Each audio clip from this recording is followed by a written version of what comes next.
Good morning, afternoon, or even good night to some of you people. Today we are going to be talking about Minecraft. And I don't know about you guys, but Minecraft is something that I always seem to come back to and get a biannual to annual urge to actually want to play. So I have to almost relearn sometimes how to do some of these things. So I'm going to be creating a series on what I do typically or what I have done in the past to make a Minecraft mod pack, make a Minecraft server, how to make a Minecraft server pack and differentiate it from the client pack. So those are the things that I'm going to do. Let's just get into it. Okay, so this is the CurseForge website. This is the main website here. We're going to go and we're going to install the CurseForge app. And we're going to go up here in the top, right click, get CurseForge app. And we're going to go and download the standalone version, unless, of course, you want the Overwolf. I already have it installed, so I'm going to actually go and boot it up right here. So this is what you're going to see when you first get onto CurseForge. We have some already made mod packs that I kind of made. These don't actually have mods in them, but I just created the profiles for them. As you can see, this CurseForge, you can actually create, here, let me create one for you guys to see. It has Minecraft version 1.21.5, which is the current Minecraft version, all the way to the first Minecraft version, or what I presume to be the first Minecraft version, because I've never seen that or played that. So goes back to very old is the point. So if you want to create a profile, Minecraft mod pack, you got to create the profile for it, name it, select the Minecraft version you want, select your game type. Now, from my understanding, probably up till now, or maybe a little bit sooner, Forge is probably going to be dead in the future by my understanding. By my knowledge, the Forge devs ended up leaving or something like that to create NeoForge. So probably in the future, NeoForge is probably going to be the main one to go to. But I also know that Fabric is like the other main one that people like to use. And Quilt, I think, is just like a fork of Fabric, something like that. I've never used these ones. I haven't used NeoForge, but I imagine I'm going to start probably switching to NeoForge. And then you just select your mod loader version, so Forge, whatever it is, and then you click create. I've already created some for you. So this was, basically the first Minecraft by my knowledge, and this is the current one. So in order to add mods, we just go and click add more content, and you could add whatever you want. Good thing about CurseForge is that it'll also install all of the dependencies. So if you go and find mods on websites, you typically have to go and also find their dependencies and install those manually. This one will automatically do that for you. Fantastic. I love simplicity. I love easiness of it. This is why I love CurseForge. By the way, I'm also not sponsored by CurseForge. This is just something that I use and have found to be a nice, quick, efficient way of doing things. If you say want to find resource packs or whatever have you, you go up here and you click the mods, the drop down arrow, and look for resource packs, shader packs, or this is world. So I guess if you want a specific stress tester world, sure, go for it.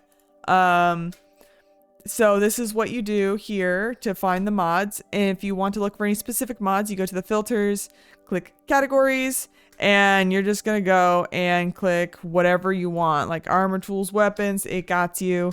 It's right here. Find whatever you want, and then just install them.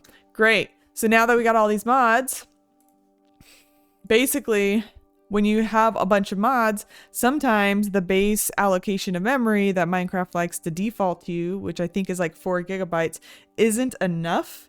So you have to usually go in and make sure that your computer is allocating more resources, so more RAM to Minecraft. In CurseForge, this is how you do that. You go down in the bottom left corner here and you click the gear, the settings icon, and then you go and you click Minecraft. From here, you scroll down all the way down till you find allocated memory. And right now I have it at like 12,000 whatever megabytes. Basically 12,000 and some change equals 12 gigabytes. So about 1,000 and some change is a gigabyte.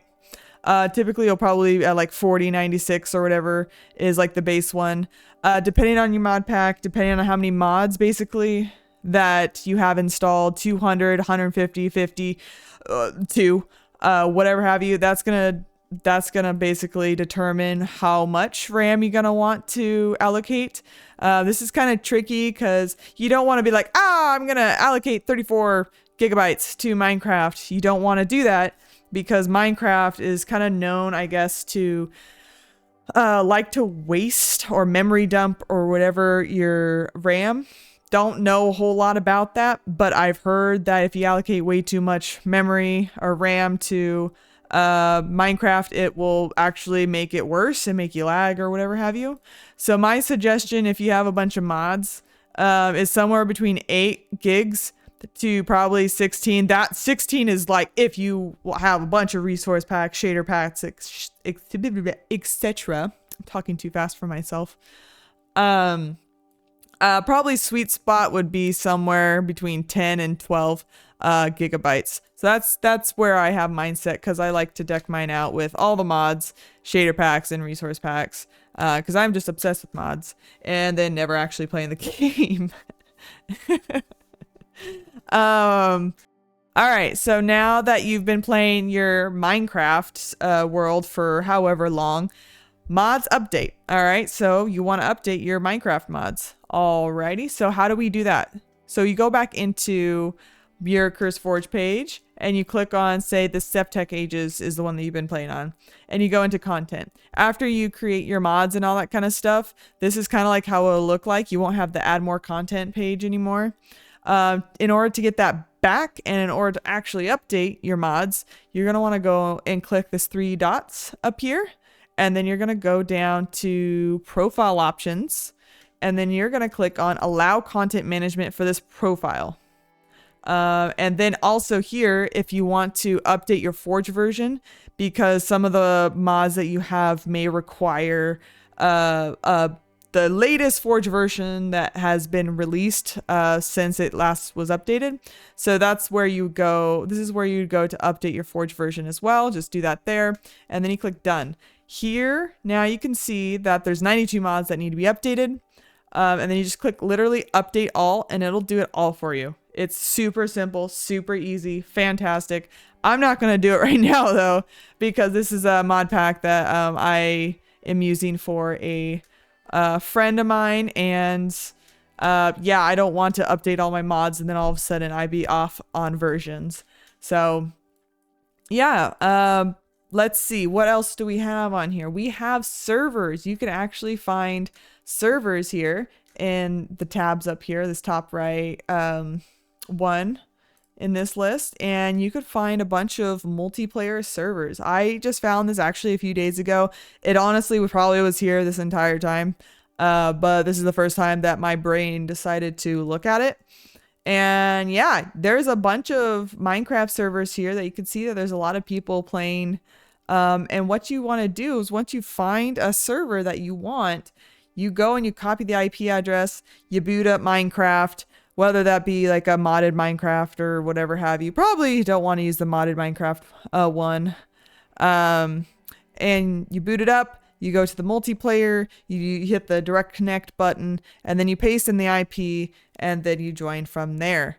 Yeah, so another thing to kind of keep in mind that I just thought of as well is to say you want to, you can't find a mod that you want in CurseForge somehow, and you can find it on another website, say like Planet Minecraft, and you want that one so bad. All right, so how do we add it to your CurseForge mod pack? Well, in order to do that, you're going to go and click on your Minecraft profile here for the mod pack that you want to add it to, and you're going to click the 3 dots again, and you're going to do open folder.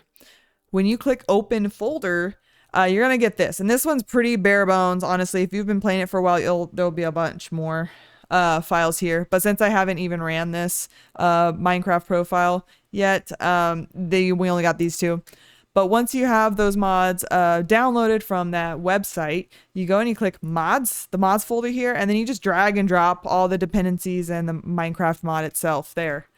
And then, yeah, you're done. It's just, I'm not certain if it'll, because if it wasn't on CurseForge, I don't think it'll automatically update. So you may have to keep an eye on that one and manually update it as we go. But yeah, that's all that I wanted to show you guys. And also future me. I hope you guys have a fantastic day, and I'll see you guys in the next video. Thanks for watching.